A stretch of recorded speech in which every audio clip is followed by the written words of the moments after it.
João capítulo 5, versículos 1 até o 14. Passadas estas coisas, havia uma festa dos judeus e Jesus subiu para Jerusalém. Ora, existe ali, junto à porta das ovelhas, um tanque, chamado em hebraico Betesda, o qual tem 5 pavilhões. Nestes jazia uma multidão de enfermos, cegos, coxos, paralíticos, esperando que se movesse a água, porquanto um anjo descia em certo tempo agitando-a. E o primeiro que entrava no tanque, uma vez agitada a água, sarava de qualquer doença que tivesse. Estava ali um homem enfermo, havia 38 anos. Jesus, vendo-o deitado e sabendo que estava assim há muito tempo, perguntou-lhe: queres ser curado? Respondeu-lhe o enfermo: Senhor, não tenho ninguém que me ponha no tanque, quando a água é agitada. Pois enquanto eu vou, desce outro antes de mim. Então lhe disse Jesus: levanta-te, toma o teu leito e anda. Imediatamente o homem se viu curado e, tomando o leito, pôs-se a andar. E aquele dia era sábado. Por isso disseram os judeus ao que fora curado: hoje é sábado, e não te é lícito carregar o leito. Ao que ele lhes respondeu: o mesmo que me curou me disse: toma o teu leito e anda. Perguntaram-lhe eles: quem é o homem que te disse: toma o teu leito e anda? Mas o que fora curado não sabia quem era, porque Jesus se havia retirado, por haver muita gente naquele lugar. Mais tarde Jesus o encontrou no templo e lhe disse: olha que já estás curado, não peques mais, para que não te suceda coisa pior. O homem retirou-se e disse aos judeus que fora Jesus quem o havia curado. Amém? Os irmãos podem assentar. Irmãos, o episódio que nós lemos agora, ele nos traz a lembrança, algumas coisas relacionadas à salvação. O apóstolo João, como nós sabemos, é o maior teólogo entre os evangelistas, e ele escreve sempre pensando em ensinar teologia. Até mesmo as narrativas, os textos narrativos, eles são recheados de ensinamentos sobre a salvação, sobre teologia de um modo geral. Neste caso, especificamente, vamos ver algumas coisas sobre a soteriologia, que é a doutrina da salvação aqui neste episódio.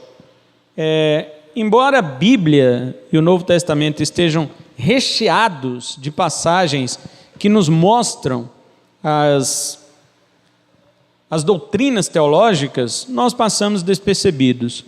Nós lemos histórias bíblicas e vemos somente história bíblica. Nós não conseguimos muitas vezes ver os apontamentos para Cristo que aquelas histórias fazem, e não vemos muitas vezes, não percebemos quais são as verdades teológicas doutrinárias ensinadas em um texto somente porque ele é narrativo. E com isto perdemos muito da palavra de Deus. Porque toda palavra de Deus é inspirada e é proveitosa para ensinar, em primeiro lugar, que é doutrina, para redarguir, que é repreender, para corrigir, para instruir em toda justiça, para firmar a pessoa no seu alicerce espiritual, que é a palavra de Deus. Infelizmente, isso está escondido dos olhos de muitos crentes, né? Eles leem a Bíblia, mas não conseguem extrair. E mesmo quando tem alguém que se debruça sobre a palavra de Deus e extrai grandiosas pedras, né, preciosas, as pessoas também não levam isso em conta. O nome Betesda, que é o nome desse tanque aqui, significa casa de misericórdia no hebraico. E eu dei o título para este sermão de Graça no Tanque da Misericórdia. Este tanque, ele estava localizado a nordeste do Templo de Jerusalém, próximo à Porta das Ovelhas. A Porta das Ovelhas era onde os animais entravam e passavam pela Porta das Ovelhas, passavam pelo corredor para serem abatidos para o sacrifício. Uma certa vez Jesus até falou assim: eu sou a porta, quem entrar por mim será salvo. Ou seja, você não vai morrer igual essas ovelhas. Entrará e sairá e achará pastagem, porque as ovelhas entravam pela porta das ovelhas e não saíam mais, porque elas morriam. Jesus está dizendo: eu vou morrer por vocês, e vocês entrarão e sairão, e acharão pastagens. Então, estava ali próximo da porta das ovelhas, e o que fala aqui de pavilhões, ou na sua versão talvez esteja escrito pórtico, né? O pórtico era o quê? São colunas cobertas, Eram 2 colunas assim, cobertas, e havia 5 delas, 10 colunas com cobertura, para que os doentes ficassem ali debaixo, abrigados. Dezenas de enfermos queriam se lançar a estas águas quando elas se movessem. Em 1888, enquanto reformava uma igreja que tem ali, que é a igreja de Santa Ana, descobriram uma parede na qual havia uma figura já desbotada de um anjo movendo as águas. Então, esta passagem bíblica, embora esteja entre colchetes, como os irmãos, algumas Bíblias, menos a versão corrigida, mas em outras versões você vai ver na atualizada mesmo, está entre colchetes, esta parte que o anjo movia as águas e tal. Por quê? Apesar de constar de muitos manuscritos antigos, os mais antigos e mais confiáveis não consta, embora Tertuliano, que era do século II, ele já falava sobre este mover, sobre essa história do anjo mover as águas. Embora ele não considerava necessariamente uma história, mas aparentemente todo mundo acreditava naquilo, e os escritores posteriores disseram que era apenas uma crendice popular. A água se mexia mesmo, é óbvio. Por ela ser ali um estanque, por ela ser uma água praticamente natural que vinha de alguma fonte, então ela, de vez em quando, ela mexia, por causa das ondulações da onde brotava esta água. E naquele momento as pessoas, o anjo está mexendo, então pula lá dentro que a pessoa era curada. E essa crendice de que era o anjo estava bem na mente dos judeus. E esse homem enfermo ali, embora não é dito qual é a sua enfermidade, a palavra grega abrange uma enormidade de enfermidades, principalmente de atrofiamento. Então não se diz qual é a enfermidade dele, mas como ele estava carregando um leito, aliás, o leito carregava ele, ele não podia carregar um leito, então ele era atrofiado, de alguma forma, fosse das pernas, essencialmente, naqueles 5 pavilhões, que eram essas colunas cobertas, havia 18 degraus para chegar lá embaixo no tanque. Então, obviamente que ele não ia ter habilidade para isto. Estava ali, mas os 38 anos dos quais ele padecia essa doença, também não quer dizer que ele estivesse ali, 38 anos ali, não é isto. 38 anos que ele tinha essa doença, mas não que ele estava naquele lugar. Vendo então essas questões, do contexto histórico, nós vamos ver como este episódio aqui nos mostra as condições espirituais dos pecadores e como a graça de Cristo os alcança sem mérito algum, apenas pela complacência de Deus. É isso que nós vamos ver nesta noite. Eu vou tentar mostrar para os irmãos alguns pontos aqui da soteriologia, da Ordo Salutis. Em primeiro lugar, eu quero olhar com os irmãos sobre o esforço próprio do homem. Segundo, eu quero olhar sobre a graça de Deus. E terceiro, eu quero ver com vocês sobre quais são os resultados de uma vida alcançada pela graça de Deus. Então, primeiro, o esforço próprio do homem. O que eu quero falar sobre isto é, onde não há graça, os homens tentam por seu esforço próprio. Esta é a verdade que eu vou desenvolver agora, porque as pessoas querem agradar a um Deus que elas não conhecem, embora já ouviram falar, sabem que Ele existe, elas querem sempre agradar com aquilo que todas as religiões falam, que você tem que fazer o bem, que você tem que fazer boas obras, que você agrada a divindade. Então você pode ver isso no islamismo, você pode ver isto no budismo, no espiritismo, você pode ver isso em qualquer religião. Não existe uma religião que vá pregar que você tenha que matar alguém, não existe uma religião que vá dizer que você tenha que desrespeitar seus pais, mentir, que você tenha que ter uma vida promíscua. Não. Todas as religiões, elas querem uma vida moralmente digna, mas todas elas querem dizer que esse tipo de esforço para viver a sua moralidade vai agradar a Deus.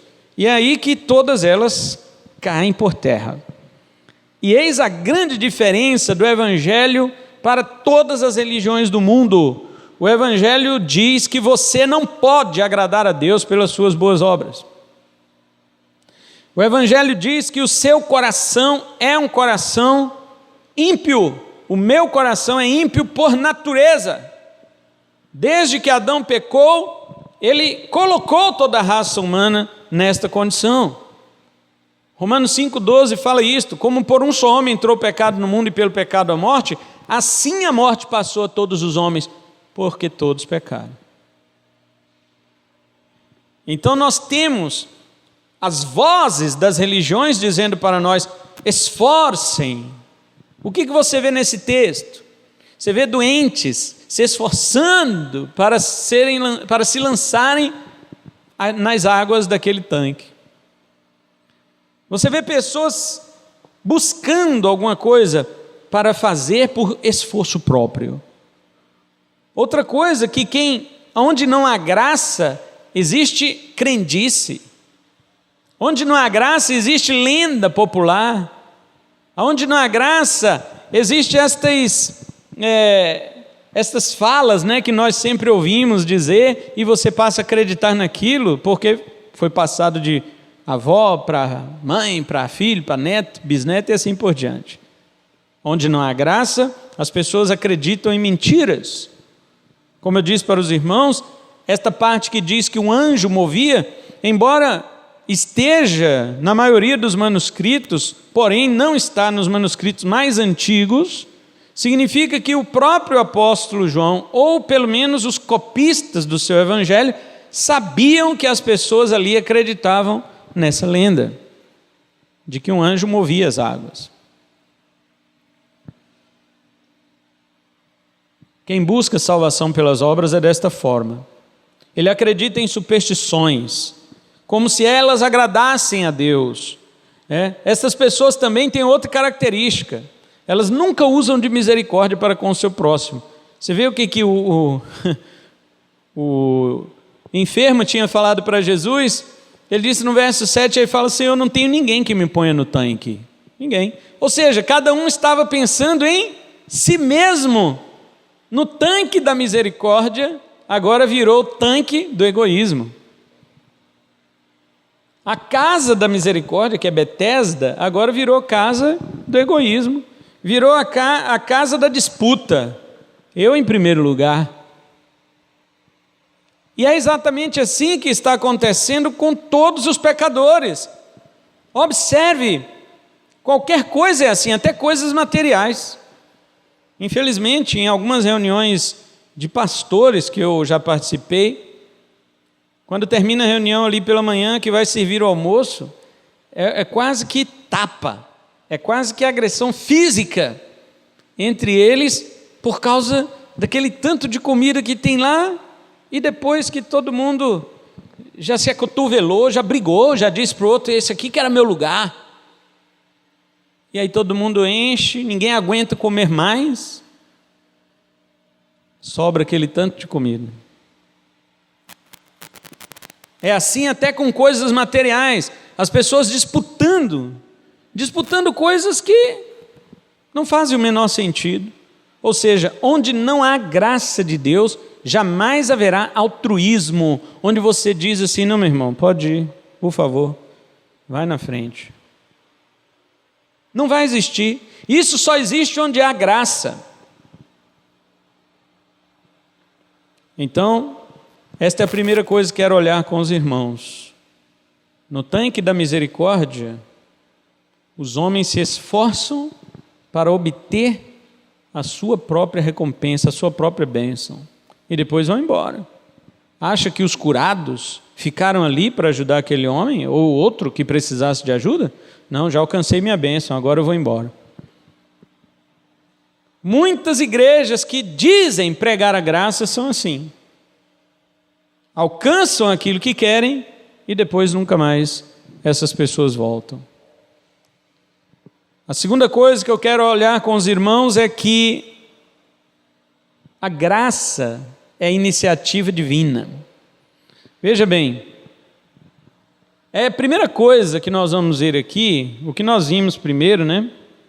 Nós vimos que o homem é um homem tentando se esforçar. Todas as religiões se esforçam para chegar ao céu. Agora o que nós vamos ver aqui, que a graça é uma iniciativa divina, a primeira doutrina que nós vamos ver aqui é a doutrina da eleição.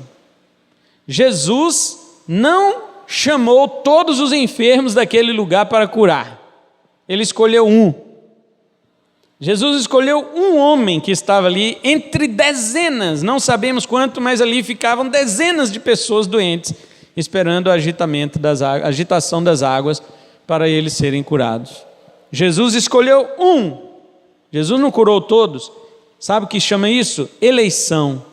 Ele escolhe a quem ele quer. O amor de Deus é um amor infinito. E o amor de Deus infinito que salva, ele é demonstrado sobre aqueles que ele, em seu beneplácito, decidiu salvar. Deus não é obrigado a mostrar este amor salvador em todas as pessoas. Ele pode até mostrar a todas as pessoas, mas em todas não. Sabe como Deus mostra a todas as pessoas? Quando Ele nos salva. Quando Ele salva os seus eleitos, Ele mostra a todos o seu amor pelos eleitos. Mas somente nos eleitos Ele mostra o seu amor em os eleitos. Mostrar o amor de Deus salvador em alguém é diferente de mostrar para alguém. Deus mostra para todos, mas só mostra nos eleitos. E isto Ele faz por sua própria vontade. Ninguém pode determinar para Deus: Senhor, coloca teu amor sobre a vida, Salvador, sobre a vida daquela pessoa. Não. Deus já tem seu beneplácito e Ele vai colocar o amor salvador dele em quem Ele quiser. Não há nada no pecador que faça Deus amá-lo. O que havia neste homem aqui que fizesse Jesus ter ido lá curá-lo? O que havia nele? Me diz alguma característica deste homem aqui. Primeiro, pelo pecado que ele possivelmente havia cometido, né, que está lá no verso 14, Jesus encontra ele e fala assim, ó, não peca mais para não te acontecer coisa pior. Então, ele era um pecador, não agradava a Cristo. Segundo, quando Jesus pergunta, queres ser curado, ele não demonstra fé nenhuma. Ele diz, Senhor, não tem ele é um autocompassivo, ele tem autocomiseração, tem dó de si mesmo. Tem ninguém que me joga na água? Não tinha fé. O que esse homem tinha que agradava a Cristo? Nada. Assim como todos nós, todo pecador não tem nada absolutamente que possa impressionar a Deus ou a Cristo para que ele seja salvo. Então por que Deus o ama? Não sei. É por causa do seu beneplácito, diz Paulo em Efésios 2. E tem um hino da harpa cristã que diz, por que Jesus me ama? Eu não posso te explicar, não posso mesmo. É impossível você saber por que Deus escolheu um e não outro. A não ser a simples resposta, porque Ele quis. E olha, quando Ele ama de verdade, voluntariamente, porém só a quem Ele quer. Deus não é obrigado a amar salvificamente a todas as pessoas. Outra coisa, já vimos aqui a eleição, né? Agora veja a depravação total. Aqui no versículo 6, olha o que diz: Jesus, vendo-o deitado e sabendo que estava assim há muito tempo, Jesus vendo-o deitado, este deitado aqui aponta para a nossa sepultura espiritual. Estávamos mortos, deitados, enterrados, sepultados em nossos delitos e pecados. E disse aqui o texto que havia muito tempo que este homem estava e Jesus sabia. Esse sabia que está mais ligado à onisciência de Jesus como Deus, viu? Não é que Jesus perguntou para alguém, como é que é esse cara aqui? Quanto tempo ele está aqui? Não. Em sua onisciência como Deus, ele sabia que este homem estava ali há muito tempo, e este muito tempo fala também sobre a nossa condição, desde a queda de Adão. Há muito tempo que nós estamos assim, deitados, mortos. inválidos. E Jesus faz uma pergunta para ele, simples pergunta: queres ser curado? A resposta deste homem, meus irmãos, revela que a mente do pecador não alcança o sentido do poder da graça de Deus. Olha a resposta que ele dá para Jesus. Ele diz: Senhor, não tenho ninguém que me ponha no tanque. Ele poderia dizer uma ou outra palavra, apenas 2 advérbios, sim ou não. Queres ser curado? Sim. Queres ser curado? Não.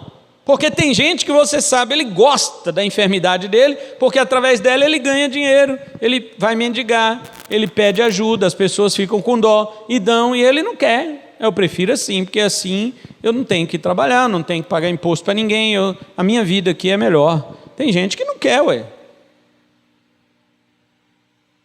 E este homem, ele usou da autocomplacência diante de Jesus, ele sentindo dó dele mesmo.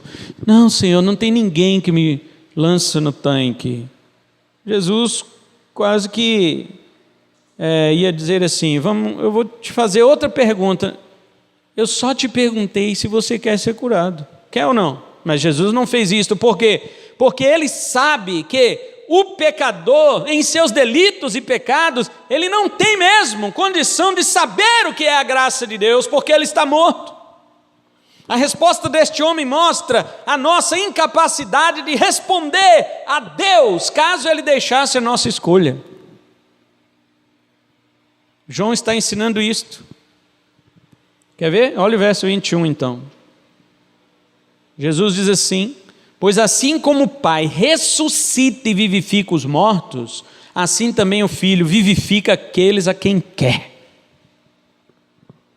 Jesus deu este discurso depois de ter curado este homem. E aqui está um exemplo de um homem que só foi curado porque Jesus quis, porque ele mesmo, ele não tinha condições, ele não falava nada com nada. E Jesus: mas eu quero. Nós somos assim também, né, irmão? Sempre esperando pelos outros. Por isso que a palavra diz que não existe iniciativa no pecador, porque a iniciativa dele é morta, é sem efeito algum. Ele está pensando em si. Veja, o cara na miséria e pensando em si. Surgiu uma oportunidade dele dizer aqui: eu quero ser curado, uma coisa simples. Não. Ou então dizer: não quero, não, vou ficar aqui. Mas ele estava totalmente envolvido, absorvido pela sua própria condição, que ele não discerniu a graça de Deus. Esta é a condição do homem.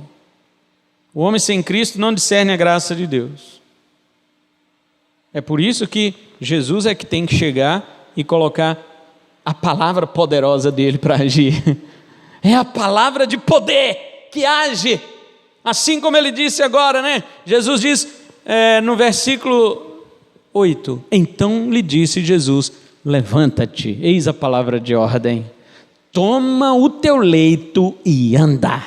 Eis aqui a palavra poderosa do nosso Senhor. Esta palavra de Jesus aqui aponta para regeneração. Eleição, regeneração. A palavra, que é a pregação do Evangelho, entra no coração da pessoa e regenera. Olha só o verso 9: imediatamente o homem se viu curado. Não diz que este homem teve fé, ao contrário, ele não possuía fé alguma. Agora a ordem da palavra poderosa de Jesus, assim como na criação Deus Pai fez, deu uma renovação para o corpo definhado daquele homem. Diz a Bíblia que quando Jesus falou: levanta-te, toma o teu leito e anda, diz que não é assim, imediatamente o homem se levantou, não, imediatamente ele se viu curado. Porque quem o curou não foi sua fé, ele não tinha.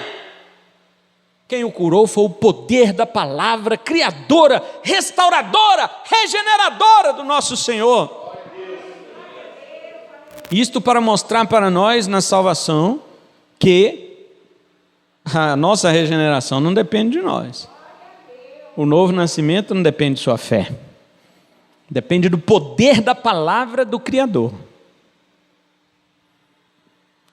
Ele só andou depois, Quando se viu curado, aí ele se viu curado, tomou o leito e colocou-se a andar.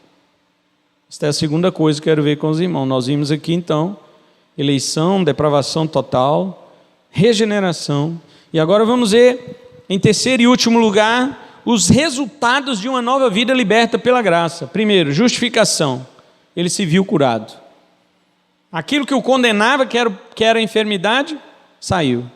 Quando Cristo morreu por nós também, aquilo que nos condenava, Ele retirou de nós, que era o nosso pecado.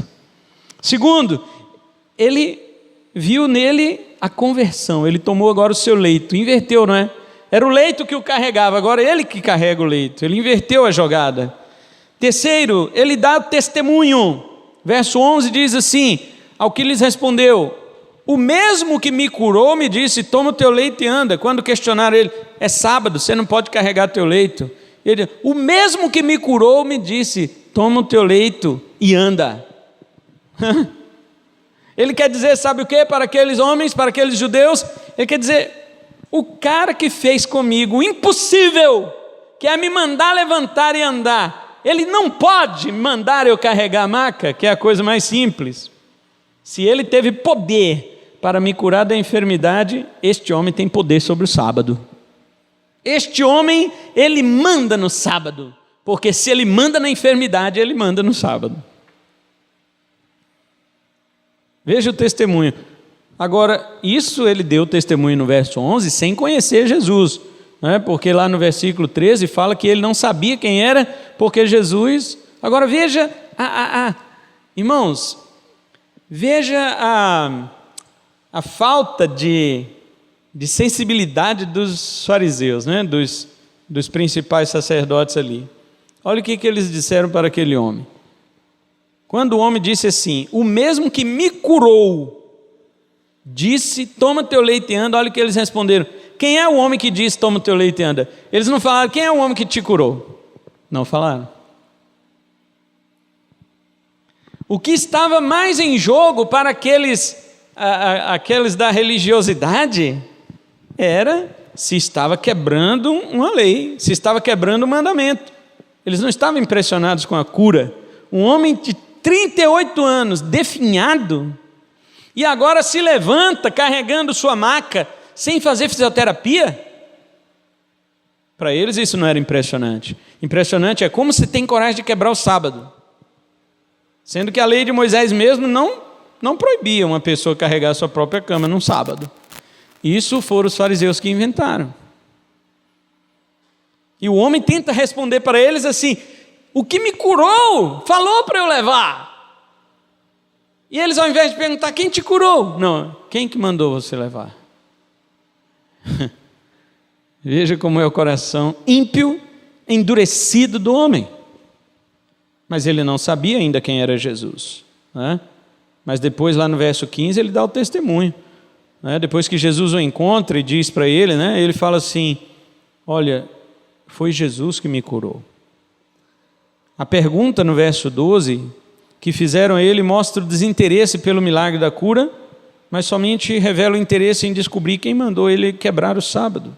Porém a resposta dele mostra o foco verdadeiro, né? Quando falaram, quem é o homem que mandou pegar teu leito e andar? Aí no verso 15, o homem retirou-se e disse aos judeus que fora Jesus quem o havia curado. Ele insistiu no foco da bênção. Há muitas pessoas, meus irmãos, que quando alguém se converte pelo poder da palavra de Deus, eles vão querer engessar estas pessoas em muitas religiosidades. Mas esta pessoa, ela precisa manter o foco na sua salvação e não permitir que coisas da religiosidade humana, doutrinas de homens, doutrinas de demônios, venham sufocar a sua vida espiritual. Este homem, ele não conhecia Jesus, mas depois que Jesus apareceu de novo para ele, ele voltou lá nos caras e falou, quem me curou? Ele trouxe de volta para o foco. Ele não disse, olha, o homem que me mandou carregar foi Jesus. Não, ele disse, o homem que me curou. Então, eis aqui o testemunho dele. Se ele teve, né, poder para me curar, tem muito mais poder para mandar carregar meu leito. E por último, a santificação, né? justificação, conversão, testemunho e agora a santificação. Olha o verso 14. Diz assim: mais tarde Jesus o encontrou no templo e lhe disse: olha que já está escurado, não peques mais, para que não te suceda coisa pior. O que é isto? Não peques mais. Santificar. Agora que você está salvo, viva uma vida de santificação. E esta aqui é uma palavra para esse pessoal da graça barata, esse pessoal da graça, das doutrinas de graça, que ficam aí, dizendo: você está salvo, você já foi justificado, pode viver do seu jeito porque você já foi justificado. Jesus está dizendo: não peques mais. Nunca, seus blasfemos, nunca a Bíblia veio dar qualquer trégua para você que diz que é salvo viver uma vida de pecado com base errada na justificação. Justificação e santificação andam juntas, porque a santificação é a prova que você foi justificado.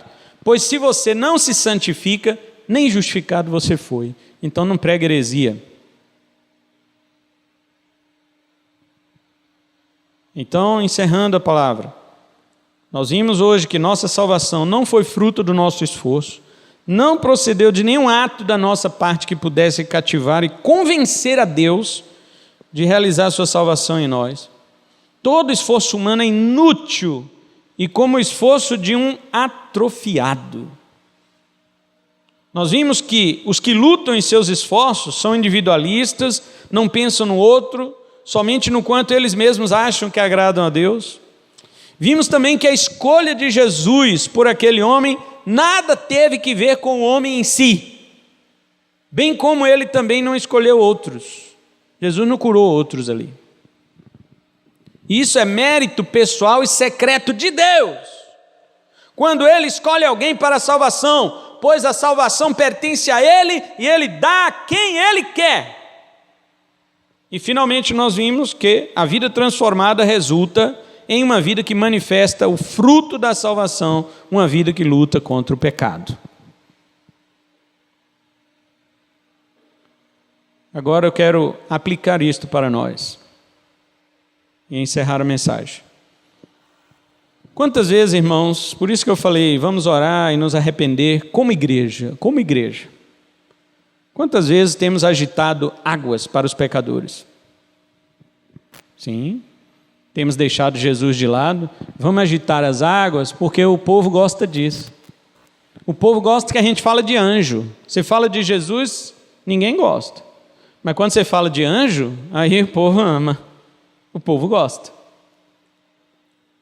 Nessa época de crise do vírus, o que eu recebi de perguntas de irmãos, de irmãs, me mandando vídeos e áudios falando: olha pastor, escuta isso daí, olha o que essa profetisa falou, olha o que esse profeta falou. E eu, sim, como eu já havia respondido uma vez, eu só copiava e colava e mandava a resposta de volta. Falei: já viu algum deles elogiar a Bíblia? Já viu algum deles dizer assim: queridos, já que eles gostam de usar os termos, né? Varão, varoa, você viu como a palavra de Deus é fiel? Viu como ela está se cumprindo? Você vê algum desses profetas glorificar a palavra de Deus? Não, eles querem glorificar a si mesmo. Eu falei porque Deus me revelou, Deus me disse, Deus falou que vai haver terremoto. Não, Jesus falou. Eu falei isso em 2000 e não sei quanto, mas Jesus falou isso há 2000 anos atrás. Tem 13 anos que eu falei isso. Jesus tem 2000 anos que ele falou. Essas pessoas não querem glorificar a palavra de Deus, elas querem roubar a glória de Deus para si.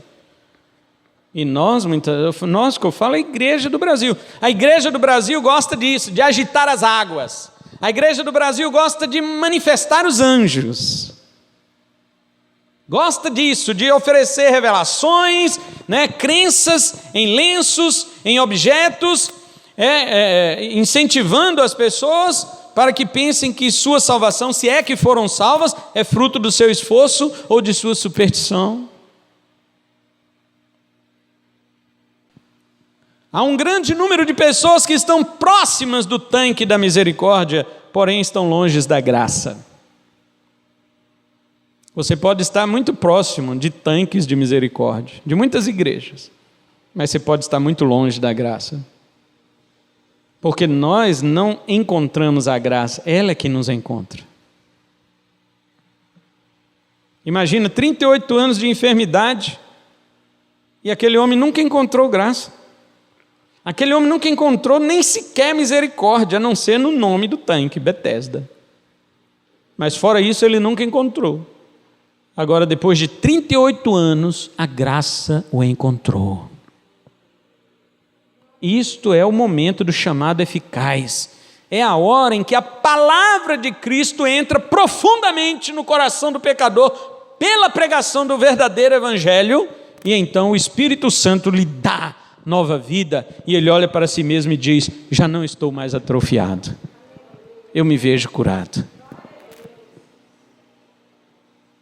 Muitas, ainda que ouçam Jesus e sua palavra, elas querem elogiar o poder das águas, se é que elas têm algum poder. Então, irmãos, que nós proclamemos a Jesus, aquele que além de curar, salva, perdoa os pecados, santifica e nos conduz para a vida eterna. Amém? Que Deus abençoe a nós com a sua palavra nesta noite, em nome de Jesus. Vamos orar, ficar em pé e orar ao Senhor.